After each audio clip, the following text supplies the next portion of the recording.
உங்களுக்கு நிம்மதி உண்டாகுவதாக, தேவனுடைய இரக்கங்கள் அதிகமாவதாக. தேவன் என்ன சொல்றாங்கன்னா, ஏசாயா 43:2, நீ தண்ணீர்களை கடக்கும்போது நான் உன்னோடு இருப்பேன், நீ ஆறுகளை கடக்கும்போது அவைகள் உன்மேல் புரளுவதில்லை, நீ அக்கினியில் நடக்கும்போது வேகாதிருப்பாய், அக்கினி ஜுவாலை உன் பேரில் பற்றாது.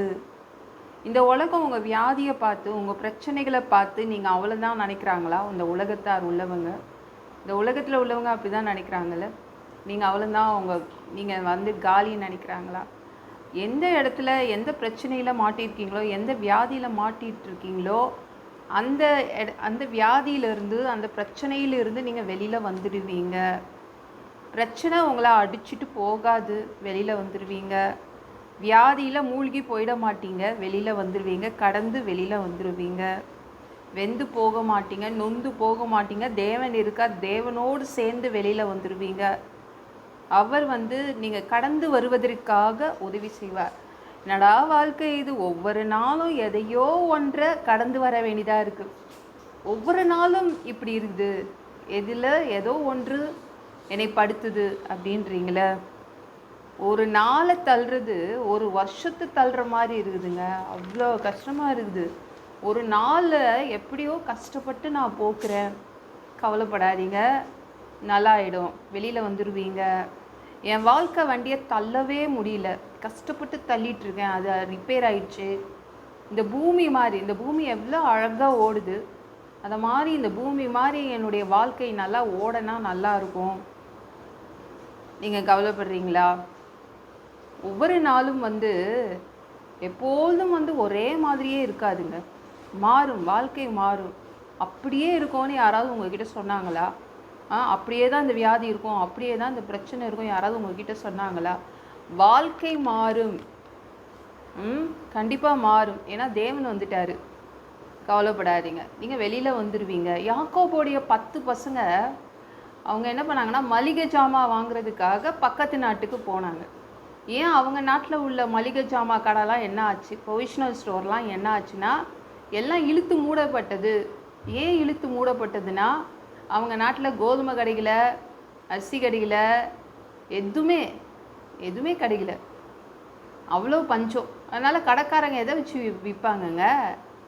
கடையில் வச்சு விற்கிறதுக்கு ஒன்றுமே இல்லை, அந்தளவு வறட்சி. அதனால் அவங்க நாட்டில் இருந்து அவங்க 10 கோணி பையை எடுத்துகிட்டு பக்கத்து நாடு எகிப்தில் போய் எல்லாத்தையும் வாங்கிட்டு வந்துடுவோம், மளிகை ஜாமான்லாம் வாங்கிட்டு வந்துடுவோம்னு சொல்லிட்டு போனாங்க. போனோடனே பெரிய அதிர்ச்சி காத்திருந்துச்சு அவங்களுக்கு. போனால் அவங்க தம்பி தான் பிரதம மந்திரி. அவங்க தம்பி சொல்கிறான், நான் தான் உங்கள் தம்பி அப்படின்னு அந்த பிரதம மந்திரி சொல்கிறாரு. இவங்க எந்த தம்பி அழிஞ்சு போகணும், எந்த தம்பி செத்து ஒளிஞ்சு போகணும்னு நினச்சாங்களோ அந்த தம்பி எப்படி வெளியே வந்தானே தெரியல. அவங்க அடிமையாக விற்றுட்டாங்க, 20 வெள்ளி காசுக்கு அவங்க தம்பியை விற்றுட்டாங்க. ஆனால் அவங்க தம்பி எப்படி தப்பிச்சான், எப்படி வெளியில் வந்தான், அவங்களுக்கு ஒன்றுமே புரியல. அதிர்ச்சியாக இருந்துச்சு. இவனை நம்ம இந்த மாதிரிலாம் பண்ணுமே, இவன் இவ்வளோ லெவலில் ஹை லெவலில் உயர்ந்திருக்கானே. தேவன் அவனுக்கு ஒரு நல்ல வேலை கொடுத்துருந்தாரு, நல்ல மனைவி கொடுத்தாரு, நல்ல ஒரு குடும்பம் கொடுத்தாரு. மற்றவங்க ஆச்சரியப்படுற அளவுக்கு, அதிர்ச்சி அடைகிற அளவுக்கு அவனை உயர்த்தி வச்சாரு.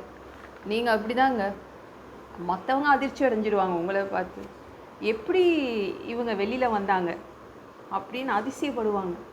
ஆண்டவர் உங்களை கடந்து வர உதவி செய்வார். அவர் வந்துடுவார், அதனால் கடந்து வர உதவி செய்வார். இதே மாதிரி வாழ்க்கை இருக்காதுங்க, மாறும், மாற்றம் இருக்கும். எப்பவும் ஒரே மாதிரி உங்கள் வாழ்க்கை இருக்காது. ஏன்னா தேவன் வந்துட்டார். தேவன் வந்தார், என்ன ஆகும்னா கண்டிப்பாக அதில் மாற்றம் இருக்கும். தேவன் வந்துட்டாரு, கவலைப்படாதீங்க, முற்றிலுமாக உங்கள் வாழ்க்கை சரியாயிடும். இந்த வீடியோ பிடிச்சிருந்துச்சுன்னா மற்றவங்களுக்கும் ஷேர் பண்ண மறக்காதீங்க. கர்த்தர் தாமே உங்களை ஆசீர்வதிப்பாராக. ஜெபம் பண்ணலாமா? அன்பு பிதாவே, உங்கள் பிள்ளைங்க உங்கள் பாதத்தில் வந்திருக்காங்க. உங்கள் பிள்ளைங்களை எந்த வியாதியும் எந்த பிரச்சனையும் அழிக்க முடியாது, ஒழிக்க முடியாது. வெளியில் வருவாங்கப்பா, கடந்து வெளியில் வருவாங்க. நீங்கள் இருக்கிறீங்க உங்கள் பிள்ளைங்களுக்கு. அதனால் அந்த வியாதியிலேருந்து வெளியில் வருவாங்க, அதனால் அந்த பிரச்சனையிலேருந்து வெளியில் வருவாங்க.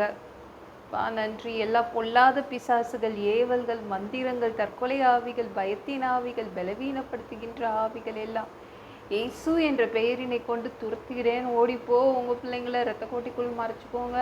பரிசுத்த ஆவியால் நிரப்புங்க. ஞானஸ்நானம் எடுக்கணும். ரட்சிப்பீராக. இயேசுவின் காயப்பட்ட தழும்புகளால் எல்லா வியாதிகளும், எல்லா பலவீனங்களும், கேன்சர் போன்ற வியாதிகளும் சரியாகுவதாக. மரணப்படுக்கைகள் சரியாகுவதாக. பரம்பரை வியாதிகள் சரியாகுவதாக. ஒரு மனிதனாக பிறந்த ஜீவ புஸ்தகத்தில் பேர் இருக்கணும். அப்படி இல்லைன்னா அந்த மனுஷனை நீங்கள் பிடிச்சி நரக்கத்தில் தள்ளிடுவீங்கப்பா. தீ எரிக்கிற இடத்துல எப்படி போய் வாழ்கிறது? அடித்து உதச்சி திருத்தி எங்களை பரலோகத்துக்கே அனுப்பிடுங்க. கழுவப்படாத பாவங்கள் எங்ககிட்ட இருந்துச்சுன்னா அவங்க திரு ரத்தம் கொண்டு கழுவி எங்களை பரலோகத்துக்கே அனுப்பிடுங்க. எந்த உரையுமே பொழுது நீங்கள் வருவீங்க. நீ இயேசுவை வணங்கி காத்துட்ருக்கோம்.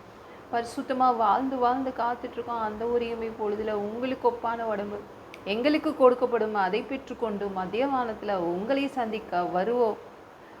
அந்த தருணத்தை நாங்கள் இழந்துடக்கூடாது. ஒரு மனிதனால் பரிசுத்தமாக வாழ்கிறது கூடாத விஷயம். அதற்கும் உதவி கேட்டு வந்து நிற்கிறோம் அப்பா. சாமி, 7 வருடம் பிசாசு நடத்தும் ஆட்சியில் விட்டுட்டு போயிடாதீங்க. அந்தி கிறிஸ்து நடத்தும் ஆட்சியில் விட்டுட்டு போயிடாதீங்க. 1000 வருடம் இந்த பூமிக்கு நீங்கள் ஓனராக, சொந்தக்காரராக இந்த பூமிக்கு வருவீங்க, ஆட்சி செய்வீங்க. அந்த பொற்காலத்தை பார்க்க ஆசைப்படுறோம். எல்லாவற்றையும் ஒப்பு கொடுக்குறேன். இயேசுவின் மூலம் ஜெபம் கேளும் பிதாவே. ஆமென். நாளைக்கு பார்க்கலாம்.